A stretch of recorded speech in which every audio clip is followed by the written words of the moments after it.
duty to add new members to it with energy, new energy, and move us forward. You're right, we have about 50 ideas. If anyone doesn't know, the website, to the fact, is nrfac@comcast.net. nrfac.home.comcast.net. Is he correct? It's listed. It's listed incorrectly, I think, on the town website. It have to be at Comcast. It can't be .comcast. At Comcast. You want to say it again, Michael? Because I screwed everyone up. At Comcast. Sure. It's Yeah. nrfac.home@comcast.net. Comcast? If you, the easier way to do it. Yeah, the ad is for Had it email right address. the first time. Oh, okay. You're right. I apologize. There's one under kind of other links, and I think there's another one, I think they're listing for FAC, which I believe So if anyone takes the time to go on to that, you'll see the time and the effort you can just see by accessing that website. You see the reports that have been generated by the members of the FAC. Sean, if I could just clarify one thing on the split tax rate. Sure. It wasn't that it was voted down. It was the fact that we all got the sense, now I'm not speaking for myself, I'm speaking on behalf of the committee, that we came in here and that the majority of the selectmen already had a decision in mind. We never really got a fighting chance. And we put extreme amount of effort into that project.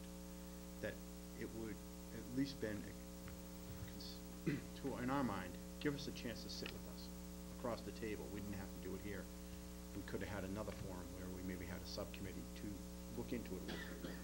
But it never even made it that far. It was already voted down before we even got up and started a 28-page presentation.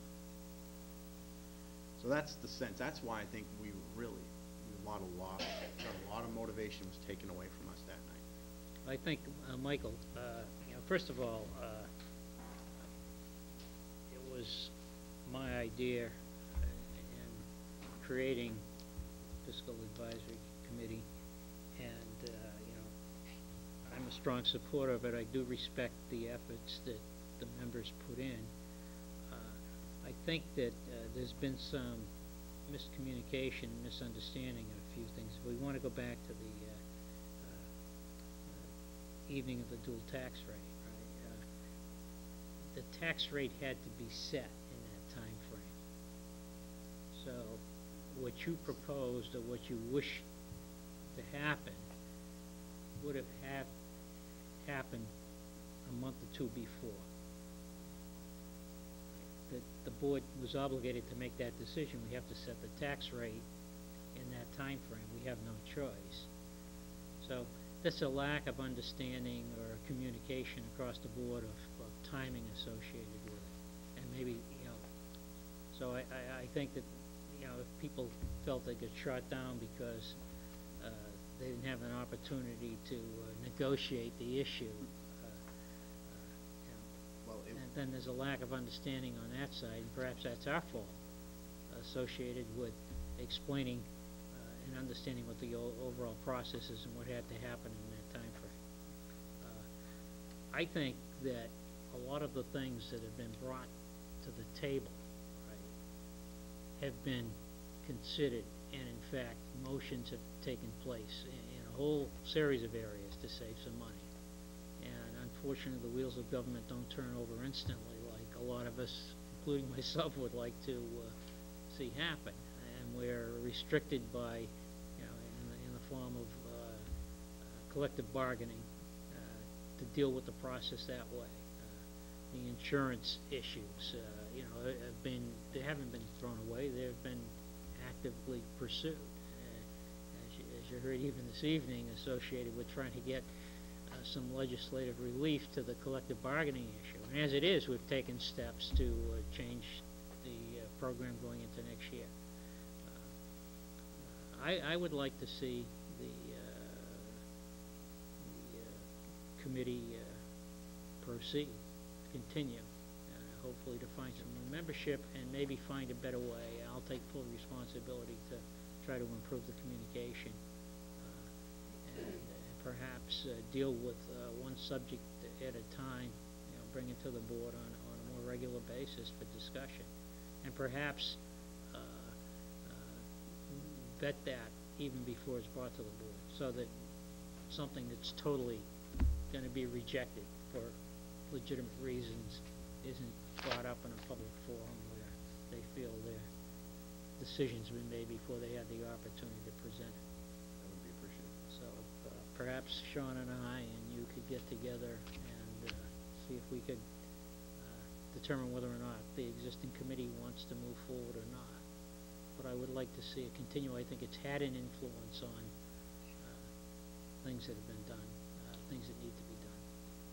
And, you know, this, I think we've also been blindsided or struggled with the downturn in the economy and everything else. It's really been total consumption. You heard, I don't know when you walked in here this evening, but you've heard the story, and here we are. We still don't know what our state aid is. We don't know what our federal stimulus money is, and it's very frustrating, and it's consumed a fair amount of time, and it's put a lot of other things on the back burner. You know, we've talked about energy conservation. There's an energy committee that has been meeting associated with dealing with issues at Town Hall, which would result in savings. The town administrator has recently signed an agreement for the billboard on Route 28, which is generating revenue. We've just gone out and signed another agreement for cell tower. So there's been progress, believe it or not. And perhaps that communication isn't getting to the FAC members. I don't believe it has. I mean, no, this is no shot against Sean. Sean has been at every meeting. He's probably been the most active member. He spends the time with us. I mean, we get down to the nitty-gritty. And what we do need occasionally, and I think I'd like to see us do more often, is even if it's come in here and give us a half hour, just 30 minutes to exchange some things. I would appreciate it if every member would make a commitment to get onto our website and look at what we're doing. Get in there and look. There is a lot of good things in there. And I also, Greg, you as well. I mean, get in there and take a look. I've been to these meetings, and I've sat over here, and I heard you guys talk about ideas. I heard you task Mr. Balakonis to go off and look at ideas. And I sit there and I shake my head saying, we have 50, well, at that time, we probably had 65 ideas that he could have started there. And there just wasn't a lot of good communication. I think if we're going to go into this next year, I would like us to work on that. And same with me, I need to do a better job. And I'm not saying I should be chairman forever either. Maybe that's another area you may want to look. Maybe there's a role for someone else to take over as a chairman to improve things. I'm up for anything. Because I really do believe this town needs a committee like this. Every town should have a committee like this. I'm trying to look at towns that are doing what we're doing so we can work with them. Maybe we meet with them once a month. So it is something I'm trying to do. Okay, so let's set up a meeting. Can someone take the task to get something in the paper for me about adding some new members? How many are we at now? We're at 8, and I'd like to add no more than 4, no less than 3. Can we run an ad, Greg?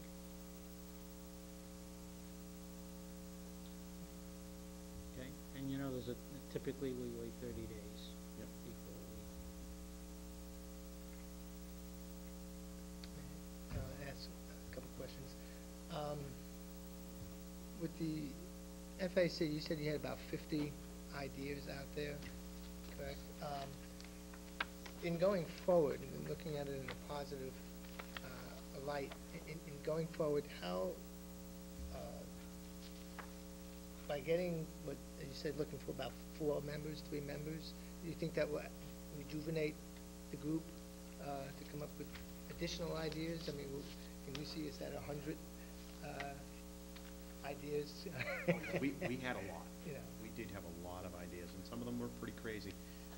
It's fun. Some of the words that Senator Tartt said today about some of the work they've done, and where they've gone back and looked at ideas and took a realistic approach at some of them, and they put them on the shelf. We had to do the same.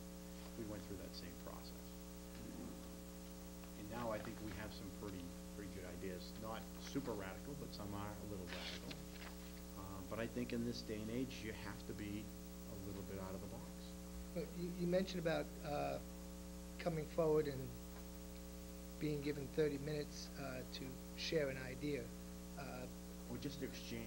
Well, that's what I mean, share and exchange an idea. And then just leave it at that and let us mull it over for a while. I think that sometimes it's not easy to come up with an idea and expect a decision Right. immediately. It's very difficult because you've had the advantage of constantly discussing the issue, playing devil's advocate, and so on, whereas sometimes the board doesn't get that opportunity in a 30-minute presentation and then have to make a decision.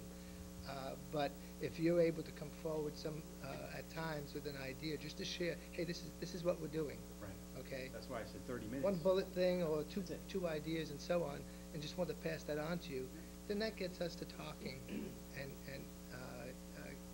maybe even adding to it through an email to you, say, hey, you made me think of this, and so on, and share that information with you. But it is a process that even on that side of the room, I know it's a slow process. Yep. But time is telling us to act more quickly, and maybe if we come up with some ideas that we can respond more quickly to, we will. I look at it as, we're a big corporation, and we're just one little department in a major corporation. And the concept of, letting us have 30 minutes is more of that staff meeting mentality. Let us get into the staff meeting. Let us give you our highlights, even if it's once a month. Give me 30 minutes up at the podium. Let me just tell you what we're doing. We don't need to have a discussion on it. If something clicks with you or resonates with you and you want to take it out to the next level, then we can take the time to generate more for you. But I think that's what we've been missing. It's just that few minutes in front of you. Michael, I'm going to make one comment because anybody that's asked for time at a board meeting since I've been chairman has been granted that request. It's never been denied. So there's never been an issue if someone's asked for time. Okay. And you've implied that that's been a problem. No, you've been busy. And, again, we were your committee. You asked us, you even said it, you asked to create this. We're doing it, but no one seemed to knock on the door every once in a while and said, hey, what are you doing? I'll defer to Alan first. Alan's Yes, Alan. I'd just like to add one thing that I think may have affected morale in the group as well. I think that most communication between the FAC and the selectmen has been one way. I think that we presented ideas to you either by submitting them in writing or by appearing at a meeting and discussing them. Granted, it may take some time in some areas for the board to digest this, to act upon it, and so on. Some of the wheels run slowly. But we rarely, if ever, get any feedback, even at times when the selectmen have chosen to take an action on something. I'll cite one example to that, something that is kind of near and dear to my heart. We made a presentation about a number of issues dealing with the fire department, ambulance, and that whole issue of ALS and everything else. I believe at that time that the chairman requested that the TA look into this further with the fire chief. Whatever has ever happened with that, nothing visible has happened, but we've never heard anything back. There are a number of other ideas which have been submitted. It's been quite some time. Come back and tell us, hey, that idea stunk. It was impractical. Yeah, we'd like to do it, and maybe next year we can do something about it. Some feedback to keep things rolling. I think that would help a lot. That specific issue is in contract negotiations. But it would have been fair to say that. Maybe that's what's needed then, something like that. It would have been fair to say that. That took about 2 seconds for you to say that. Anything else, Michael? Lots of discussions are taking place on that particular issue. Mr. O'Leary wanted to ask. Oh. Yeah, it just,